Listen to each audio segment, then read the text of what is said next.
Imagine yourself settling into a comfortable position, letting the sounds of the present soften around you. As we drift back, slowly and quietly, to a world that no longer exists, yet still echoes through our architecture, our language, and our imagination.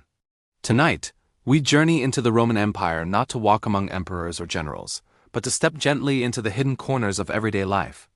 Into the rooms where most Romans lived, worried, worked, and dreamed. Imagine opening your eyes in a small, dim room. The light is muted, filtering through a narrow window. You're in an insula, a Roman apartment block made of wood and brick, rising several stories above the crowded street below. The air is warm, carrying the faint smell of smoke, old cooking oil, and dust. Your sleeping space is simple, a straw-filled mattress. A clay jug of water. There is no privacy here. Just this small space carved out of a building that houses dozens of lives. As you rise, you hear the familiar noises that never truly stop. Below you, a vendor calls out, advertising bread. A cart rumbles past, its iron-bound wheels striking the uneven stones. Doors slam. Neighbors argue. The soundscape is a constant rhythm you stop resisting over time. Your insula creaks softly as you move. These buildings were known for their fragility, and fires were common. A single overturned lamp could spread flames quickly through the narrow stairwells. Descending the steep, worn stairs, you pass other residents. A woman wrapping a shawl, a laborer adjusting his sandals. When you finally step into the street, Rome greets you with its full character. The alley is narrow, the stones beneath your feet smooth from countless steps. The air is alive with smells, fresh bread from a bakery, the earthy aroma of damp stone, and the sour tang from chamber pots emptied into the gutter. You feel the press of bodies almost immediately. Rome is crowded densely, endlessly crowded. People move with purpose. Slaves on errands, merchants setting up stalls, laborers heading to the forum. You make your way to a small fountain, your source of clean water.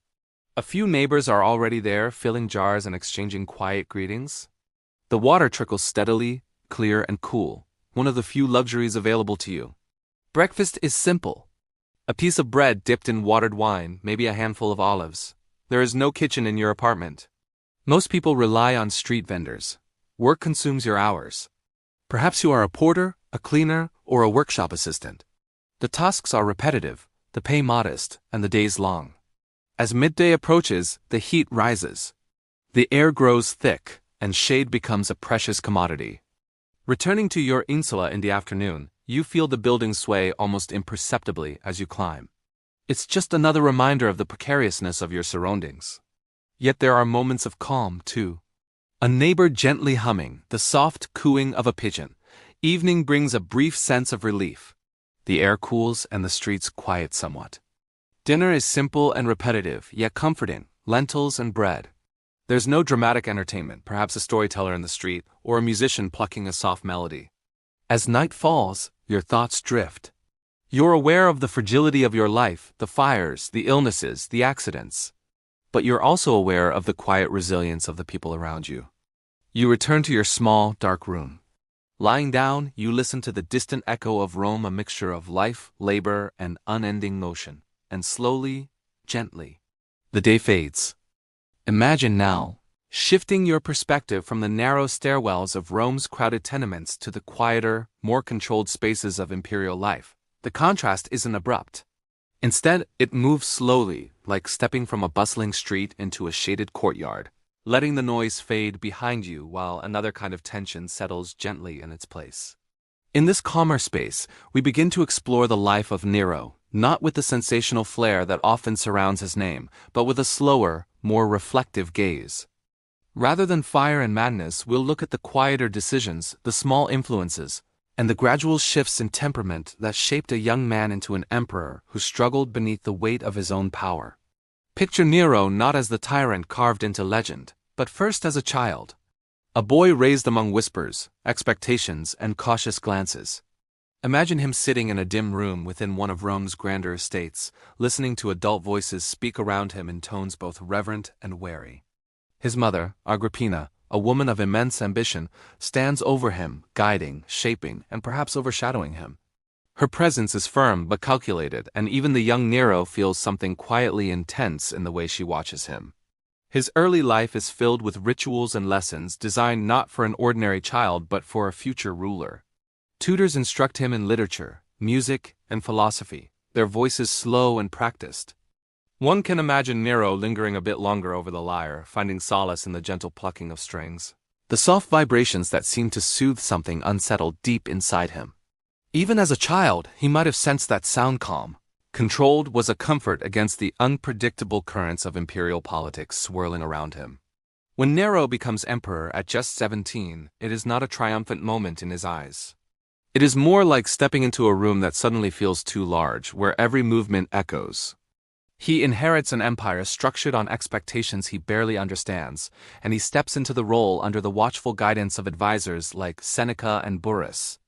They speak to him with calm assurance, attempting to shape his early reign into something steady and rational. For a time, Nero follows their lead. The empire enjoys a period of relative stability. His early decisions are cautious, almost uncertain, as though he is testing the limits of his own authority. Imagine Nero walking through the corridors of his palace in those years, accompanied by the soft footsteps of attendants, but still somehow alone. The air in these halls is cool, scented faintly with oil lamps and polished marble. Every sound seems amplified, every gesture slightly magnified by the weight of the title he carries. But beneath the surface, quiet doubts begin to settle like dust. The palace is a place full of low murmurs, advice, warnings, flattery, and Nero, still young and impressionable, absorbs them slowly. The fear of betrayal, once distant, begins to creep into his thoughts. His world becomes shaped not by the bustling streets of Rome, but by the delicate threads of loyalty around him, threads that feel increasingly fragile. As the years pass, Nero's relationship with his mother shifts. Agrippina, once his greatest ally, becomes a looming presence he cannot ignore. Her ambitions seem to stretch beyond guiding him. They begin to overshadow him. Their interactions grow strained, carried out in quiet conversations where each word is carefully chosen. Imagine them seated opposite one another, in a room lit by a few flickering lamps, both aware of how much has changed between them. She pushes. He retreats. She commands. He hesitates. The tension grows, soft, but persistent. Eventually, this tension reaches a quiet breaking point. Nero makes a decision that will haunt his reputation for centuries. He removes his mother's influence from his life. Historians disagree on the exact details, but the emotional landscape is clear. Nero feels cornered, overwhelmed, and in some ways, deeply afraid. Fear has a way of reshaping a person's inner world, softening some parts while hardening others. It doesn't excuse his choices, but it helps us understand how a once cautious young man began to drift into paranoia. With Agrippina gone, Nero becomes increasingly isolated. The advisors who once guided him begin to lose their influence. Nero leans more heavily on his artistic interests, music, performance, poetry. Imagine him practicing alone in a quiet chamber late at night, the soft glow of oil lamps illuminating his face as he tunes the strings of a lyre. In these moments, he may have felt like someone other than an emperor, just a man lost in the gentle waves of sound. But outside that room, the empire still demanded decisions, and each decision weighed heavily on him. Gradually, Nero surrounds himself with people who offer comfort rather than counsel. Their voices are agreeable, soothing, but not necessarily wise. The gap between Nero and the realities of governing widens. He attends performances, hosts elaborate gatherings, and tries, in his own way, to escape the pressures of leadership. But the whispers of betrayal return again and again, each one slowing his thoughts, each one tightening the knots of anxiety inside him. The Great Fire of Rome arrives not as a dramatic climax in Nero's story, but as another event that drifts into his already troubled world. Whether he was responsible or not has been a matter of dispute for centuries. But what matters for us, in this calm reflection, is how Nero experiences the aftermath. Imagine the emperor standing on a balcony overlooking a city scarred by flames, buildings collapsed, smoke rising in the distance, people wandering the streets in quiet shock. Even if Nero had no hand in starting the blaze, he would have felt the weight of grief and accusation pressing on him. In the months that follow, Nero tries to rebuild the city, creating new building codes meant to prevent future disasters, widening streets, and planning grander structures. But the people's trust has already begun to slip through his fingers. The Senate grows distant. Military leaders become uneasy. Nero senses this shift, even in the way people lower their eyes when he passes or in the subtle changes in how his advisors speak to him. His paranoia deepens. He acts against those he suspects of disloyalty. One by one, familiar faces disappear. The palace grows quieter, the marble corridors colder. Nero performs alone in front of audiences who clap because they must, not because they wish to. Anxiety blankets his world. In the final stretch of his rule, Nero becomes increasingly isolated. Imagine him wandering through empty rooms late at night, hearing his footsteps echo against stone. The city outside continues its daily rhythm, but he feels removed from it, separated by fear, doubt, and the consequences of his choices. The crowds that once cheered his early appearances now mutter behind closed doors. The Senate moves quietly against him. Rebellions stir in distant provinces. When Nero finally flees Rome, it is not with the confident stride of a ruler, but with the heavy steps of a man who feels utterly alone. He seeks refuge in a small villa outside the city, accompanied by a few loyal attendants men who stay with him out of habit, compassion, or perhaps a sense of obligation. Here, far from the vastness of his palace, Nero faces the end of his reign. Historians recount the details, but the emotional truth is simple. Nero is a man overwhelmed by the very power he inherited. His life ends quietly, abruptly, overshadowed by fear. The empire moves on, but the story of Nero remains a slow unraveling of a young man shaped by expectations, pressures, and the isolating nature of absolute authority. As you let this story settle, you may notice how different this perspective feels from the loud, dramatic tales often told about Nero. Instead of flame and spectacle, we see the slow drift of a life shaped by subtle decisions and accumulating anxieties. Now gently we step away from Nero's shadowed world and prepare to move toward the stillness of another moment in Roman history. A day frozen in time. A day preserved beneath ash. Do hit like if you made it this far, and if you enjoyed this different look at history, consider subscribing for more stories like this. Let your mind drift now, away from the troubled corridors of an emperor's palace, to a quieter suspended moment in time. A moment preserved not by intention, but by tragedy. It's a moment that allows us to walk softly and without urgency through a Roman city frozen on its final day. This is Pompeii. Imagine a place that once lived with the same bustle, noise, and rhythm as any other Roman town. A place where children played in doorways, where vendors shouted over one another, where the smells of bread, smoke, and damp earth mingled in the streets. And yet, what we remember now is the stillness, the quiet, unmoving stillness of a day abruptly sealed beneath ash. Just sit with that idea for a moment. A city paused, not erased, but held. As we enter Pompeii in our imagination, we're not going to focus on the eruption itself. Instead, we'll explore what the city reveals in its silence, the details left behind, the mysteries that linger even after centuries of excavation, the unanswered questions that speak softly from stone walls and forgotten rooms.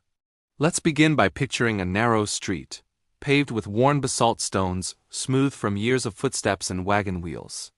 On either side, the walls of modest homes and workshops rise up, structures that once echoed with conversation, but now hold only the quiet weight of time. Some doorways are still open, their thresholds marked by deep grooves where countless feet have passed. The light here feels soft, dusty, the kind that makes every shadow feel a little gentler. If you pause at one of these doorways, you might notice a simple inscription scratched into the plaster. Roman graffiti, personal, unfiltered, and strangely human. Some messages are playful, some are complaints, some are declarations of affection or irritation. Their handwriting varies, some careful and looping, others hurried and uneven. Each line is a small reminder that the ancient world wasn't made of distant, idealized figures, but of ordinary people with ordinary thoughts. One of the enduring mysteries of Pompeii is just how much graffiti there is, thousands upon thousands of inscriptions. Why did this one city preserve so many? Was it a local custom, or simply a coincidence of preservation? Archaeologists still debate this quietly, their answers tentative. Let's move a little further, into a bakery where round millstones still stand in place. Imagine the rhythmic turning of these stones long ago, the scent of grain, the soft cloud of flour settling in the air. On the counter, archaeologists found loaves of bread carbonized, yet still holding their shape. You can even see the dividing lines pressed into the dough. And yet no one knows for certain what happened to the bakers that morning. Were they preparing bread as usual? Were they aware of the mountain's early rumblings? Or were they simply going about their routine, expecting another ordinary day? The evidence gives us hints, but not solid answers. There's a silence where certainty should be. As you walk deeper into the city, picture a small house with bright frescoes on the walls. The colors reds, blacks, yellows are still vivid after 2,000 years. A painted garden stretches across one wall, complete with delicate birds perched on painted branches. Perhaps the family who lived here enjoyed this illusion of a garden during hot afternoons. Maybe they found comfort in its tranquility. We just can't know for sure. On a low table nearby, archaeologists discovered a bowl of fruit pomegranates, figs, maybe dates. Their shapes are preserved, though their colors have long faded. What's intriguing is that not all the fruit was ripe. Some of it was still firm when the ash covered it. Why was it set out so early? Was someone preparing a meal? Were they expecting guests? The stillness of Pompeii leaves these questions open, hanging in the air. Now let's move through another doorway, into a simple kitchen. A clay pot sits beside a small hearth. Inside, excavators found traces of stew beans, grains, maybe bits of vegetable. It was a humble meal, paused in mid-cooking. No one knows who was preparing it, or whether they ever returned to it. The pot just sits there quietly now, its contents long turned to dust. And then, there are the animals. Small mysteries found in quiet corners. In one house, a dog was found curled near the entrance, still in the posture of waiting. Nearby, in a stable, the outlines of horses remained where they once stood tethered. Were they calm? Frightened? Did someone try to free them? No record remains. Their final moments linger only in faint impressions in the hardened ash. In a garden, a small bird's skeleton rests near the base of a fountain. Was it drinking when the ash fell? Was it trapped? Or had it simply landed there by chance sometime earlier? Archaeologists can't say. These little mysteries remind us how easily the everyday slips out of history's grasp. As we continue our stroll through Pompeii, you might notice the amphitheater still standing, its entrances quiet. The marketplace with its stalls and counters. The baths, with their mosaic floors and gentle curved spaces that were once filled with steam, conversation, and the soft splash of water.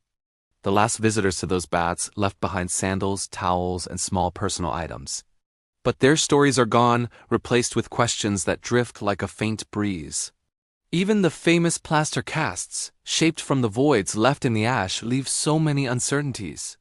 They reveal the positions people took in their final moments, but not what they were thinking or what they understood about the danger.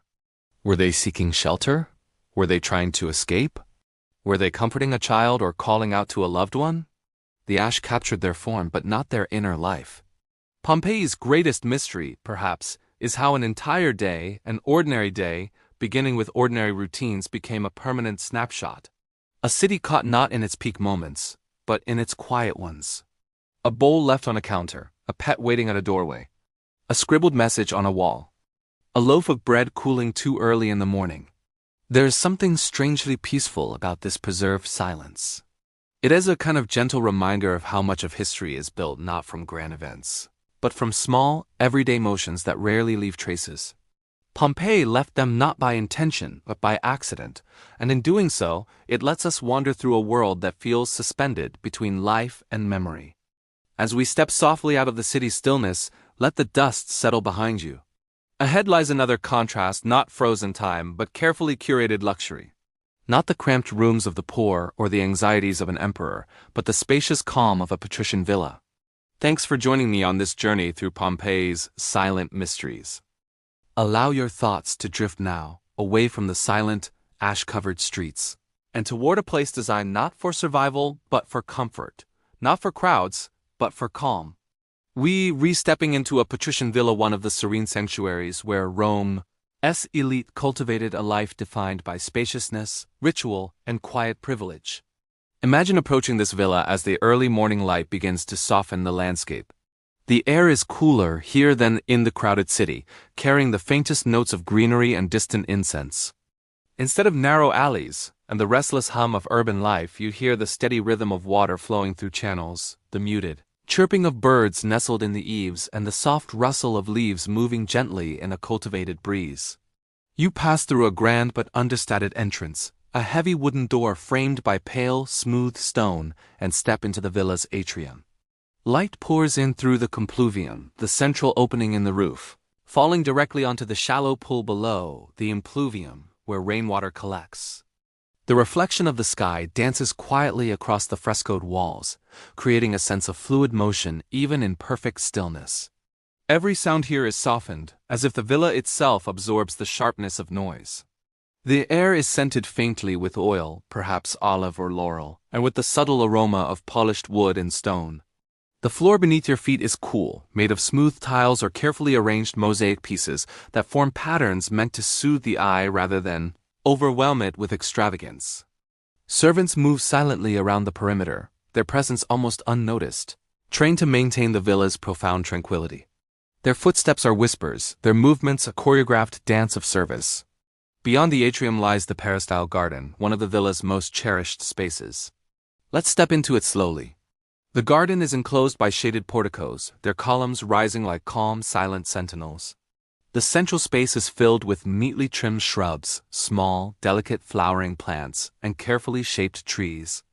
A small fountain murmurs in the center, its water spilling into a shallow pool, sending gentle ripples across the surface. The water's sound becomes a kind of heartbeat for the entire villa, steady, peaceful, and grounding. Here, the elite of Rome would stroll in the mornings, enjoying this deliberate composition of nature and architecture. This garden is not wild. It is curated, shaped to offer serenity. Each plant is placed with intention to create a soft harmony of colors and textures. The faint sweetness of blooming flowers mixes with the deeper, earthier scent of damp soil. A servant might be quietly raking the gravel paths, creating smooth, even lines, leaving them unmarked for the villa's owner to be the first to walk upon. Let's move now toward the private rooms, the cubicula, where the family sleeps and reads and withdraws from the world. The bedrooms are surprisingly simple, furnished with low couches adorned with finely woven linens. The walls might be painted with gentle scenes, mythological figures in quiet contemplation, delicate landscapes, or serene domestic moments. Small oil lamps rest on bronze stands, their flames swaying softly whenever someone passes, casting a warm, living light onto the walls. There is a palpable sense of separation here. The chaos of Rome's streets feels distant, almost unreal. The villa exists in its own rhythm, one shaped by leisure and reflection rather than by the relentless demands of labor. From here, let's continue on to the dining room, the triclinium. Meals here are slow, deliberate affairs.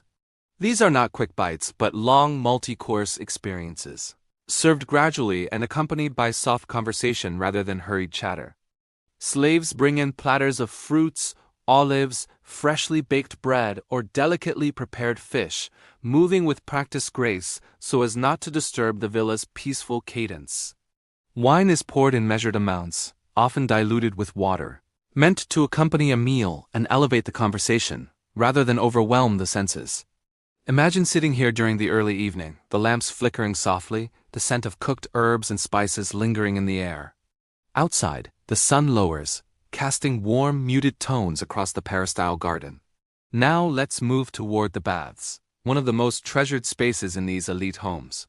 Even a private bath complex was a symbol of immense wealth and status.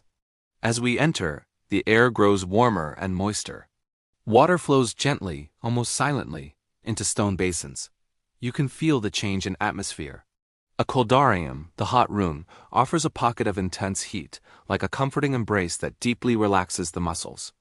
Next to it, the tepidarium is milder, a transitional space where you can linger in pleasant warmth, perhaps chatting quietly.